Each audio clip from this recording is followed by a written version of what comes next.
Hello friends, welcome to Gyanpedia virtual classes. आज जो हम टॉपिक पढ़ने वाले हैं वो यूपी की स्पेशल जीके से रिलेटेड है, यूपी से रिलेटेड है। और आज हम पढ़ेंगे यूपी का शासन, मतलब कि गवर्नमेंट सिस्टम।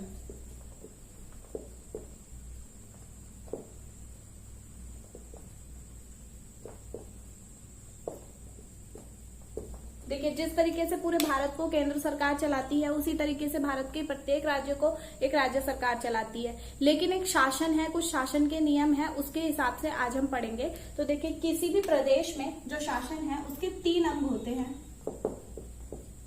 सबसे पहला अंग होता है कार्यपालिका, जिसे हम एग्जीक्यूटिव कहते हैं। दूसरा अंग होता है विधायिका, या फिर इसको व्यवस्थापिका भी बोला जाता है।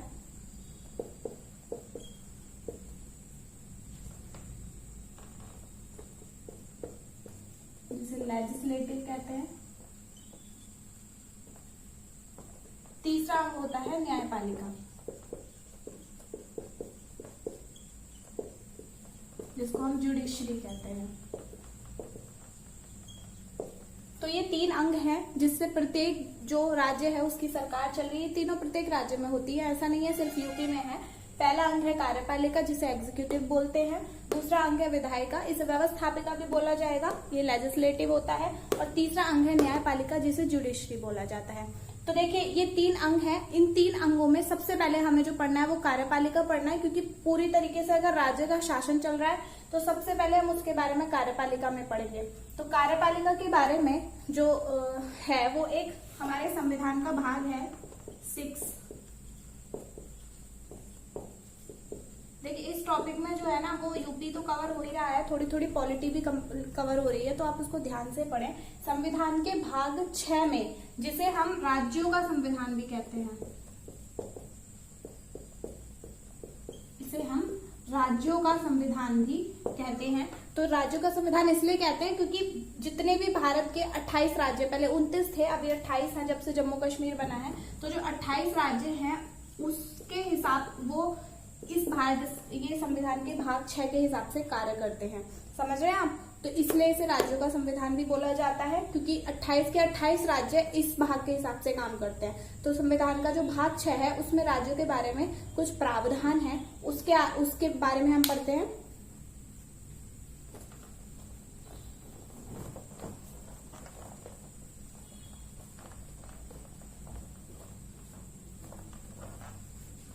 तो देखिए, भाग 6 के हिसाब से जो कार्यपालिका है, किसी भी प्रदेश की कार्यपालिका एग्जीक्यूटिव, वो 3 प्रकार से होती है। सबसे पहला जो पार्ट होता है जो कि कार्यपालिका का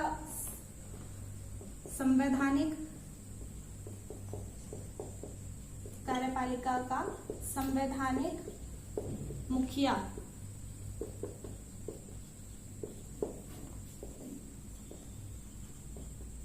वो होता है राज्यपाल, यानी कि गवर्नर।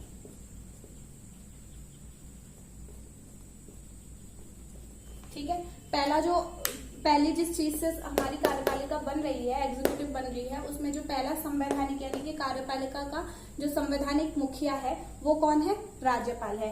दूसरा होता है सीएम, जिसे हम चीफ मिनिस्टर या मुख्यमंत्री भी कहते हैं। और तीसरा होता है मंत्रिपरिषद।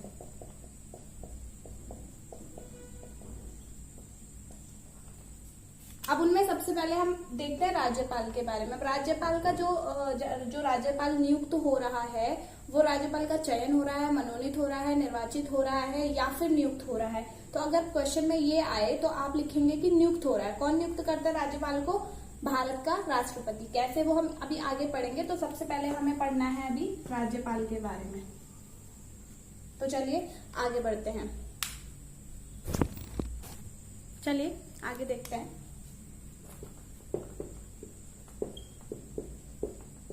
देखिए, राज्यपाल जो पद है उसका जो मेन कंसेप्ट है वो आया है आर्टिकल 153 से। देखिए, आर्टिकल्स हैं कुछ जो इम्पोर्टेंट हैं। 153, 154, 155, 156, 157, 158, 159, ये इतने आर्टिकल सिर्फ राज्यपाल से संबंधित है। 153 से 159 तक। कैसे? देखिए 153 में क्या है, राज्यपाल के पद का प्रावधान है कि राज्यपाल होना चाहिए प्रदेश में, तो राज्यपाल के पद का प्रावधान 153 में है। 154 में है कि जो राज्यपाल है उसके पास सारी की सारी कार्यपालिकी शक्तियां होंगी।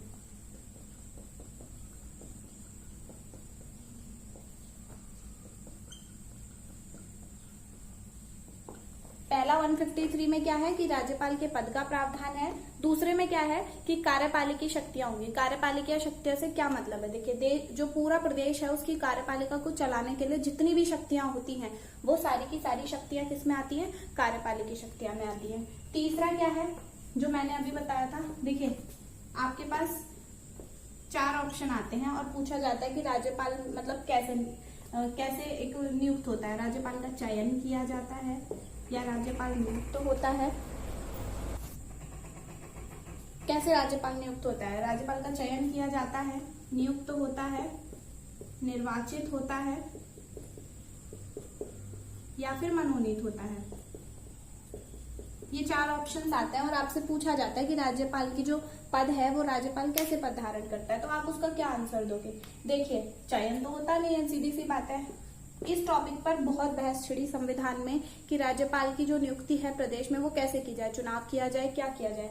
अगर चुनाव करते हैं तो उसमें खर्चा आता है, दुनिया भर की चीजें करनी पड़ती हैं, लेकिन फिर लास्ट में ये डिसाइड हुआ जो कि आर्टिकल 15 में लिखा हुआ है कि जो राज्यपाल है उसकी नियुक्ति राष्ट्रपति करते हैं। जो देश के राष्ट्रपति होंगे वो राज्यपाल की नियुक्ति करते हैं। अब राष्ट्रपति करते हैं, लेकिन आपने देखा होगा कि जैसे केंद्र में इस समय बीजेपी की सरकार है, तो ये जो राज्यपाल चुने जा रहे हैं वो सब बीजेपी के कहीं ना कहीं नेता हैं। जैसे इस समय हमारे उत्तर प्रदेश की राज्यपाल आनंदीबेन पटेल हैं, तो वो एक समय पर गुजरात की मुख्यमंत्री भी रह चुकी है, बीजेपी की नेता हैं। तो क्या राष्ट्रपति इस चीज में पक्षपात करता है? देखिए ऐसा नहीं है। राष्ट्रपति के पास नियुक्ति का अधिकार है, लेकिन राष्ट्रपति उसे जो केंद्रीय मंत्रिमंडल है उसकी सलाह के बिना नहीं कर सकता। मतलब भारत सरकार की जो सलाह होती है उसको राष्ट्रपति फॉलो करता है, उसी के हिसाब से जो नियुक्ति है वो राष्ट्रपति के द्वारा की जाती है। किसकी? राज्यपाल की। देखिए 153 राज्यपाल पद का प्रावधान है। 154 में ये लिखा हुआ है कि पूरे राज्य की कार्यपालिकीय शक्तियां जो हैं वो राज्यपाल के पास होंगी। 155 में लिखा हुआ है कि राज्यपाल की नियुक्ति कौन करता है? राष्ट्रपति करता है। तो ये 3 आर्टिकल्स हमारे इस तरीके से कंप्लीट होते हैं। आगे है 156। देखिए 156 में क्या है? 156 में है कार्यकाल। जो राज्यपाल है उनका कार्यकाल कितना होता है, क्या होता है? कार्यकाल कैसे होगा देखिए मैं आपको बताती हूँ। कार्यकाल जो पूरा है वो राष्ट्रपति के प्रसाद पर्यंत होगा।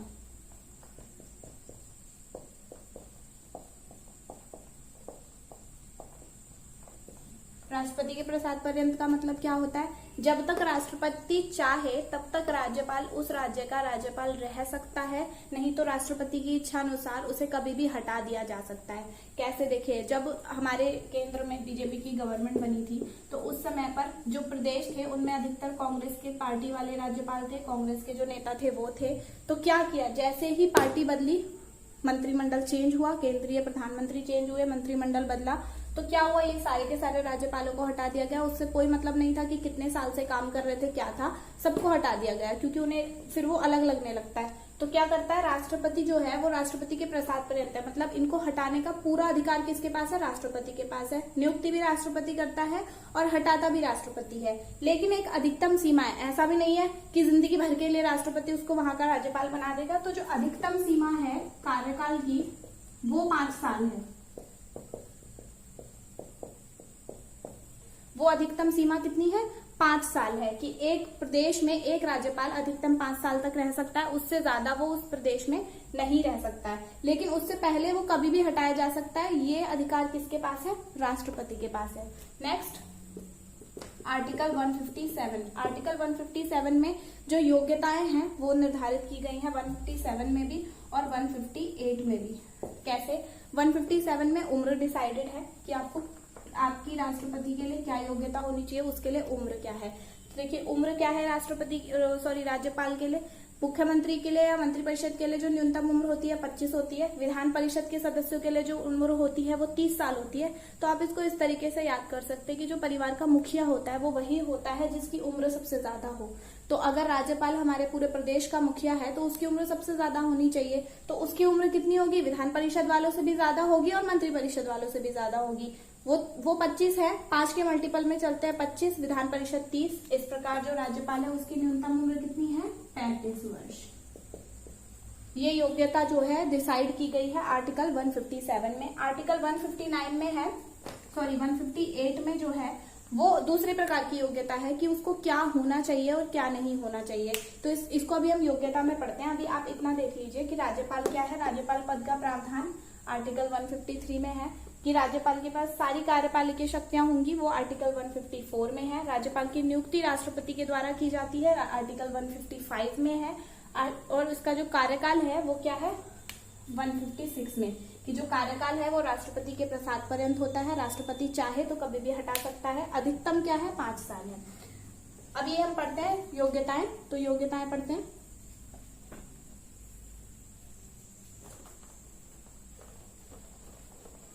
ये आर्टिकल्स आपको बहुत अच्छे से याद रखने हैं क्योंकि ये राज्यपाल से संबंधित सारे आर्टिकल्स हैं। एक ही जगह पर आपकी पॉलिटी भी कंप्लीट हो रही है और जीके भी कंप्लीट हो रही है। तो हाँ जी, हम थे आर्टिकल नंबर 157 पर और ये हम पढ़ रहे हैं योग्यताएं।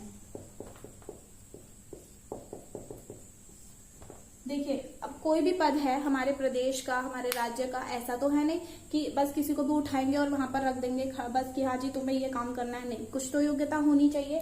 तो जो पहली योग्यता हमारे संविधान ने राज्यपाल के लिए डिसाइड की थी वो थी भारत का नागरिक होना चाहिए। देखिए कोई भी संवैधानिक पद है, कोई भी है, उसके लिए भारत का नागरिक होना चाहिए। ये योग्यता तो है ही है। हर एक भारत के शासन से रिलेटेड पोस्ट के लिए ये योग्यता है कि उसे भारत का नागरिक होना चाहिए। दूसरा है जो कि आर्टिकल 157 में भी आता है कि न्यूनतम आयु कितनी होनी चाहिए। न्यूनतम आयु कितनी बताई मैंने अभी आपको? न्यूनतम आयु है उसकी 35 वर्ष, मतलब कि वो 35 वर्ष पूरा कर चुका हो। तीसरा पार्ट है कि जो राज्यपाल है वो किसी भी लाभ के पद पर नहीं होना चाहिए। अब लाभ के पद से क्या मतलब है? ये एक बहुत बड़ा सवाल है कि लाभ के पद से क्या मतलब है। देखिए जो भी हमारे देश के संवैधानिक पद होते हैं, राष्ट्रपति, प्रधानमंत्री, मुख्यमंत्री, जितने भी मंत्री होते हैं, सांसद, विधायक, ये सारे पद लाभ के पद में नहीं आते हैं। क्योंकि एक तरीके से देखा जाए तो कहा जाता है कि ये लोग देश की सेवा कर रहे हैं, उसके बदले में लोग कुछ नहीं ले रहे हैं। जो कि अब सच्चाई कितनी है वो सब जानते हैं, लेकिन फिर भी वो लाभ के पद हमारे देश के या संविधान के हिसाब से नहीं है। जो संविधान के हिसाब से लाभ के पद हैं वो हैं या तो आप केंद्र या केंद्रीय सरकारी कर्मचारी होंगे, चाहे आप छोटे कर्मचारी हैं चाहे आप बड़े कर्मचारी हैं, आप लाभ के पद पर हैं। या फिर आप राज्य में कहीं ना कहीं सरकारी कर्मचारी हैं, छोटे या बड़े, उससे फर्क नहीं पड़ता। आप 20,000 कमाते हैं, 1 लाख कमाते हैं, उससे भी फर्क नहीं पड़ता। लेकिन ये सारे पद जो है वो लाभ के पद पर आते हैं। या फिर किसी सेक्टर में, प्राइवेट सेक्टर में आप किसी बड़ी पोस्ट पर कार्य कर रहे हैं तो आप उसमें भी लाभ के पद पर हैं। तो आपको किसी भी लाभ के पद पर नहीं होना चाहिए अगर आप राज्यपाल बन रहे हैं। आपको क्या करना पड़ेगा? पहले रिजाइन देना पड़ेगा अपनी पोस्ट से, फिर आपको राजनीति में आना पड़ेगा। लेकिन अगर आप कहीं पर मुख्यमंत्री हैं, कहीं पर सांसद हैं, कहीं पर कुछ भी विधायक हैं, तो आपको उससे रिजाइन करने की जरूरत नहीं है। आपको पहले यहाँ पर ज्वाइन करना है, उसके बाद में आप रिजाइन कर सकते हैं। ऐसा नहीं कि आप चुनाव ही नहीं लड़ सकते या आप राजनीति में आ ही नहीं सकते। तो क्या है कि उसको किसी भी लाभ के पद पर नहीं होना चाहिए।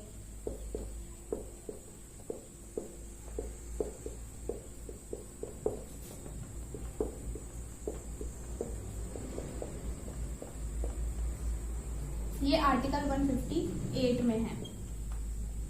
इसके अलावा जो अगला पॉइंट है वो 58 में नहीं है, बट फिर भी हम बताते हैं कि उसकी जो योग्यता है, एक पढ़ाई से रिलेटेड या किसी दूसरी चीज से रिलेटेड योग्यता क्या है कि वो विधानसभा के सदस्य के होने वाली जो विधानसभा सदस्य की योग्यता होती है उसको भी पूरा करता हो। उसके साथ है कि विधानसभा सदस्य की योग्यता पूरा करता हो।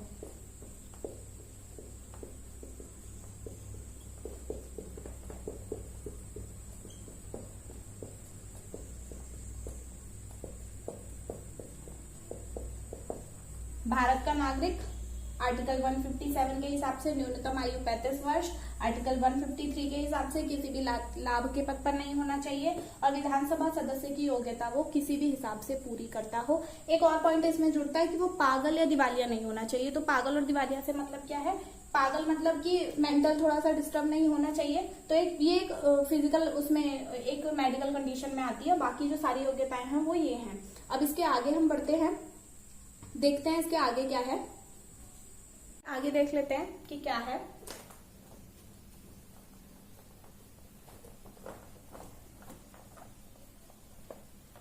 तो देखिए इसके बाद हमारा एक आर्टिकल बचा है, वो क्या है उसके बारे में देखते हैं।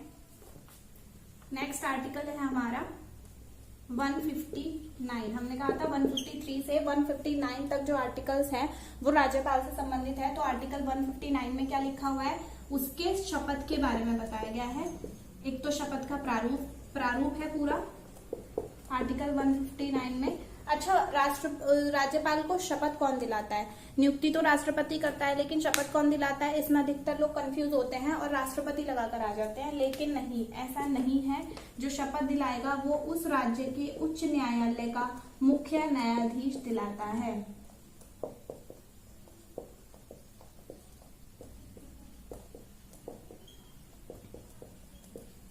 यदि यूपी के राज्यपाल को शपथ दिलानी है तो यूपी के जो उच्च न्यायालय है उसका मुख्य न्यायाधीश जो है वो राज्यपाल को शपथ दिलाता है। तो शपथ का प्रारूप और शपथ कौन दिलाता है उसके बारे में आर्टिकल 159 में लिखा हुआ है। अब डिस्कस कर लेते हैं वेतन।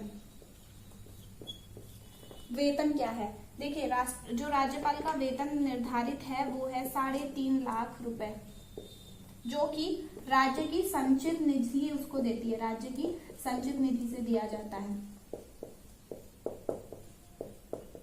अच्छा, ये इम्पोर्टेंट है संचित निधि। देखिए, जो भी वेतन संचित निधि से दिया जाएगा राज्य की, उसमें हम बहस नहीं कर सकते, उसमें हम चुनाव नहीं कर सकते कि हमें कितना वेतन देना है कितना नहीं देना है। वो एक बार डिसाइड है कि 3.5 लाख रुपए संचित निधि से दिए जाएंगे तो वो संचित निधि से दिए जाएंगे। वो कम भी नहीं हो सकते हैं, ज्यादा का पता नहीं है बट कम नहीं हो सकते हैं। दूसरी चीज इन्हें मिलती है एक राजभवन, जिसे हम राजभवन कहते हैं। एक घर मिलता है रहने के लिए। बाकी इन्हें बहुत सारे भत्ते दिए जाते हैं, जो मतलब बहुत सारे भत्ते हैं, बहुत ही सारे भत्ते हैं जो इन लोगों के पास होते हैं, क्योंकि राज्यपाल है, संवैधानिक मुखिया है, होने भी चाहिए। ये एक बहुत रिस्पेक्ट वाली पोस्ट है, तो इसकी हमें बहुत रिस्पेक्ट करनी चाहिए। इसके बाद हम देख लेते हैं कि इनके अंडर में जो काम है, जो कार्य है, वो क्या क्या आते हैं।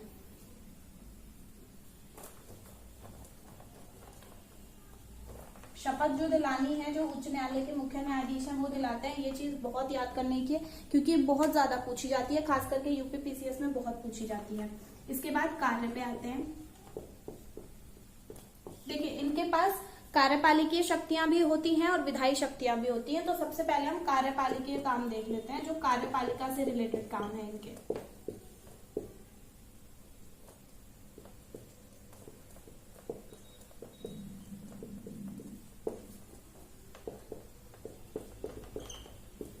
कार्यपालिका संबंधित जो भी काम है वो हम देख लेते हैं। तो पहला कार्य जो है, मेन चीज वही है कि मुख्यमंत्री की नियुक्ति करते हैं।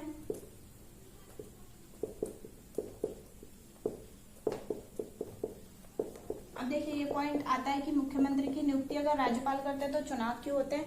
चुनाव जो होते हैं वो सीट्स के ऊपर होते हैं, लेकिन उनमें से जो मुख्यमंत्री चुना जाएगा, जो सरकार बनेगी, वो जिस मुख्यमंत्री की सलाह देगी उसकी नियुक्ति राज्यपाल ही करेंगे। दूसरा, जो उसका मंत्रिमंडल है, मुख्यमंत्री का जो पूरा मंत्रिमंडल है, जो यानी कि प्रदेश की मंत्री परिषद है,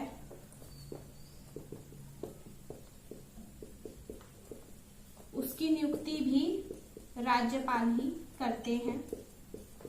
पहला कार्य तो यही हो गया कि मुख्यमंत्री की नियुक्ति करनी है। दूसरा कार्य हो गया मंत्री परिषद की नियुक्ति करनी है। देखा जाए तो ये जब चुनाव होगा, जो उस प्रदेश में सरकार आनी होगी, जिस भी पार्टी के वहां पर सीट्स ज्यादा होंगी, तो वो पार्टी नाम सजेस्ट करती है, राज्यपाल के पास लेकर जाती है पूरी, तो वहीं से राज्यपाल उस पर मुहर लगाता है। वही मंत्री परिषद, जब मुख्यमंत्री की नियुक्ति हो जाती है उसके बाद मुख्यमंत्री जो है वो मंत्री परिषद की लिस्ट उनके पास देता है और वहीं पर राज्यपाल जो है उस पर मुहर लगाते हैं। तो ये दोनों चीजें बहुत इंपॉर्टेंट है कि मुख्यमंत्री की नियुक्ति और मंत्री परिषद की नियुक्ति कौन करता है। अब हाँ, मुख्यमंत्री और मंत्री परिषद की जो नियुक्ति से रिलेटेड प्रावधान है वो आर्टिकल 164 में दिए गए हैं। इसके बाद है महाधिवक्ता, जो भारत के जो राज्य का महाधिवक्ता होगा उसकी नियुक्ति भी राज्यपाल ही करते हैं। और ये जो दिया गया है ये आर्टिकल 165 में दिया गया है। तो इसमें जो आर्टिकल याद करने के 153 से लेकर 159 तक और उसके बाद 164 से लेकर 165 तक। 164 में क्या है, मुख्यमंत्री और मंत्रियों की नियुक्ति राज्यपाल करते हैं, उसका प्रावधान है। और 165 में महाधिवक्ता की नियुक्ति जो है वो राज्यपाल करते हैं, उसका प्रावधान है। नेक्स्ट, जो लोक सेवा आयोग होता है यानी कि पब्लिक सर्विस कमीशन, उसका अध्यक्ष और उसके सदस्य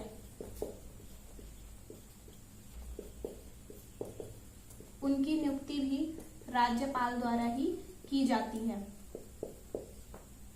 जो पब्लिक सर्विस कमीशन यानी कि लोक सेवा आयोग के अध्यक्ष और सदस्यों की नियुक्ति भी राज्यपाल ही करते हैं। जैसे यूपीएससी जो यूनियन पब्लिक सर्विस कमीशन है उसके सदस्यों के अध्यक्ष की और नियुक्ति जो है वो करते हैं राष्ट्रपति। उसी प्रकार जो राज्य का पब्लिक सर्विस कमीशन है उसके अध्यक्ष और सदस्यों की नियुक्ति करते हैं राज्यपाल। नेक्स्ट, जितने भी जिला न्यायाधीश होंगे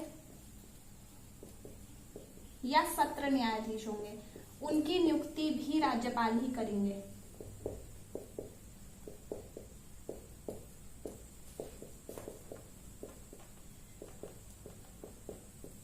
जितने भी जिला न्यायाधीश और सत्र न्यायाधीश हैं उनकी नियुक्ति भी राज्यपाल के द्वारा ही की जाती है। देखिए ये तो हो गई कार्यपालिका संबंधी शक्तियां। अब हम पढ़ेंगे विधायिका संबंधी शक्तियां क्या है। एक बार इनको देख लेते हैं फिर से। मुख्यमंत्री की नियुक्ति और मंत्रिपरिषद की नियुक्ति राज्यपाल कर रहे हैं, आर्टिकल 164 में है। महाधिवक्ता की नियुक्ति राज्यपाल कर रहे हैं, आर्टिकल 165 में है। पीएससी यानी के अध्यक्ष और उसके सदस्यों की नियुक्ति राज्यपाल करते हैं। और जिला न्यायाधीश और सत्र न्यायाधीश के जिला न्यायाधीश और सत्र न्यायाधीश की नियुक्ति भी राज्यपाल ही करते हैं।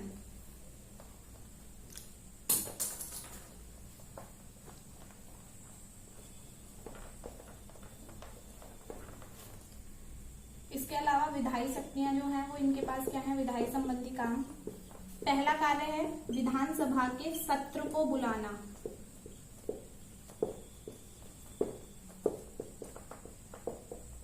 सत्र को बुलाना,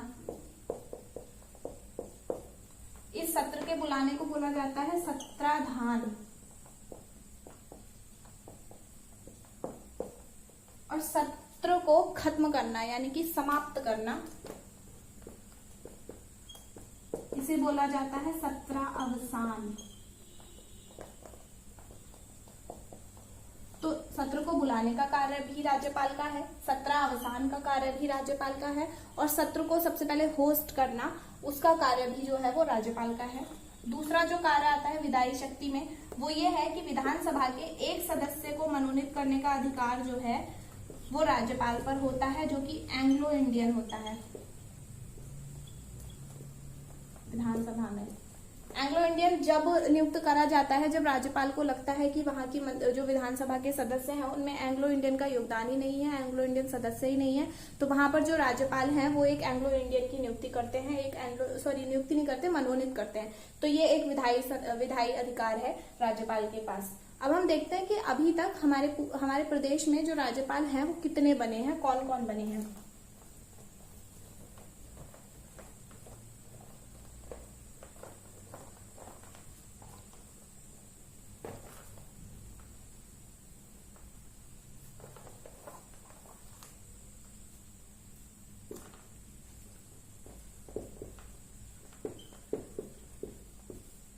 जो सबसे पहले राज्यपाल बनाया गया था 1921 में बनाया गया था, और 1921 में जो बनाए गए थे वो थे सर स्पेंसर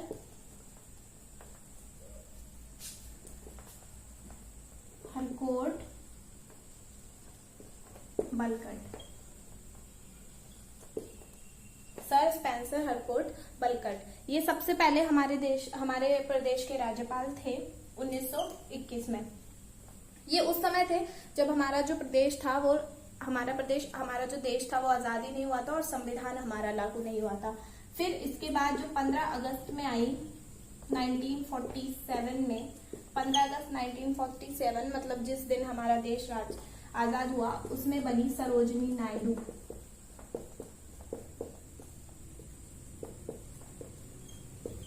सरोजनी नायडू जो थी वो यूपी की तो पहली राज्यपाल थी ही, वो पूरे भारत की पहली राज्यपाल थी, क्योंकि सबसे पहले जो राज्यपाल की नियुक्ति की गई वो यूपी में ही की गई। उस समय पर इसका जो नाम हुआ करता था वो संयुक्त प्रांत हुआ करता था। तो सरोजनी नायडू पहली राज्यपाल बनी। उसके बाद ये रही मार्च 1949 तक ये रही थी, मतलब 15 अगस्त 1947 से मार्च 1949 तक ये हमारे इस उत्तर प्रदेश की राज्यपाल रही। इसके बाद आए वीवी मलिक, ये कार्यवाहक राज्यपाल रहे।